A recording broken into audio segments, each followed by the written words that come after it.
Ini hari ke-32. Alan bangun pagi-pagi untuk memeriksa jaring dan menemukan lubang besar di dalamnya. Sepertinya lubang itu berasal dari tempat dia menyelamatkan anak bebek kemarin.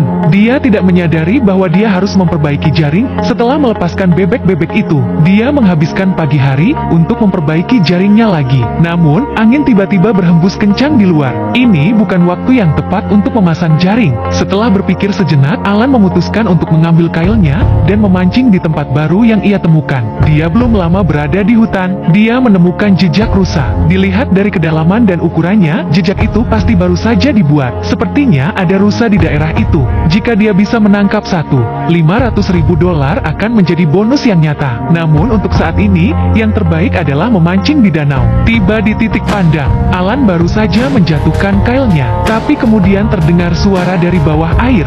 Tampaknya ada cukup banyak ikan di daerah ini. Dia terus melemparkan kailnya belasan kali, dan setiap kali ikan-ikan itu menjauh darinya. Alan sangat marah. Saya yakin itu karena kailnya terlalu kecil. Alan berdiri di sana selama 2,5 jam, dan pada akhirnya dia tidak menangkap seekor ikan pun. Di sisi tas, ia terbangun dan mendapati separuh dari persediaan ikan keringnya telah hilang. Pasti karena ulah ikan-ikan pinus di sekitar sini. Itu salahnya sendiri karena tidak menjaganya. Itu hampir setengah dari makanannya. Tas yang tadinya begitu tenang mulai panik. Dia bergegas ke pantai dengan peralatannya untuk memeriksa jaring. Namun, saat tiba di sana, ia terkejut. Tali yang menahan jaring di tempatnya telah putus menjadi 2. Itu bukan kabar baik. Untungnya, ada batang kayu yang diikatkan di sana. Jaringnya belum terlepas terlalu jauh. Tas bergegas membawanya ke pantai.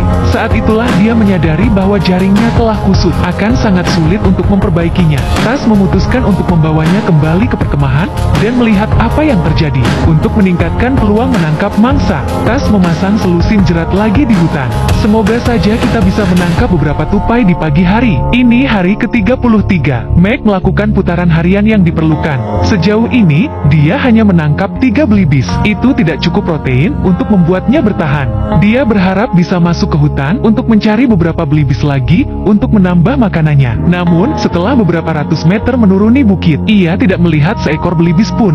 Sebaliknya, suara tupai terdengar di telinganya. Meg segera menemukan targetnya. Dia menarik busurnya dan menembak. Beberapa detik kemudian, dia berhasil mendapatkan seekor tupai kecil. Tidak banyak daging yang ada di dalamnya, tapi itu lebih baik daripada kelaparan. Dia langsung mengolah bahan makanan itu di tepi sungai. Kemudian dia memasukkannya ke dalam panci dan memasaknya dengan api besar. Hanya dalam waktu 10 menit tupai itu sudah siap untuk dimakan. Meg sudah berhari-hari tidak makan daging. Mari kita cicipi dagingnya terlebih dahulu. Tekstur dagingnya tidak terlalu keras dan tidak terlalu berkayu. Proteinnya berkali-kali lipat dari daging sapi. Ini adalah hari ke-34. Wyatt terus memancing ikan di danau seperti yang biasa dia lakukan. Entah keberuntungan macam apa itu. Belum sampai setengah jam setelah memasang kail, ia mendapatkan seekor ikan trout. Apakah ini hari keberuntungannya? Wyatt melemparkan kail lagi dengan penuh semangat, dan kemudian seekor ikan lain menggigit. Tapi tepat saat Wyatt menariknya, umpan baru itu patah menjadi 2 lagi.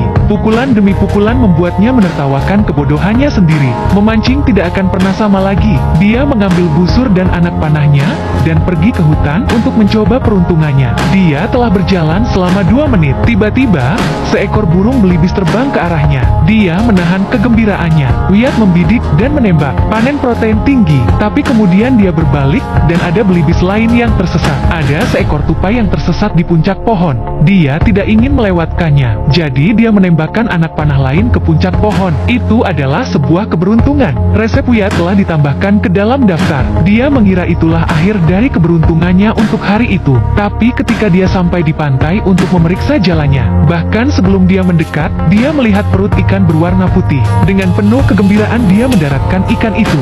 Ternyata itu adalah seekor ikan putih liar. Hanya dalam waktu setengah hari, Wyatt menangkap 2 ikan besar, seekor belibis dan seekor tupai. Ini adalah keberuntungan yang belum pernah dialami oleh pesaing lainnya. Sepertinya kita akan bisa makan sendiri selama 2 minggu ke depan. Tidak ada bandingannya, tidak ada ruginya. Pada titik ini, Alan masih khawatir jalannya tidak menangkap ikan. Dia tidak tahu apa yang salah. Alan kemudian mengambil peralatannya dan pergi memancing di tempat biasanya, karena dia mendapatkan kail baru beberapa hari yang lalu. Kali ini, penangkapan ikan berjalan sedikit lebih lancar. Tak sampai 1 jam berlalu, ada gerakan di permukaan air. Dengan hati-hati, ia membawa ikan itu ke tepi. Ternyata itu adalah ikan trot pelangi. Tidaklah buruk untuk menangkap ikan dalam situasi seperti ini. Sementara ada sesuatu di bawah air, Alan membuat lemparan cepat. Tiba-tiba ada tombak besar. Dia sangat bersemangat, dan dalam kegembiraannya, dia merobek tali pancingnya. Itu saja, satu-satunya harapannya hilang. Hanya ada 1 ikan yang tersisa untuk ditangkap hari ini. Seiring berjalannya waktu, seluruh lapangan akan tertutup salju dan es. Apa yang akan terjadi selanjutnya? Kita lihat saja nanti.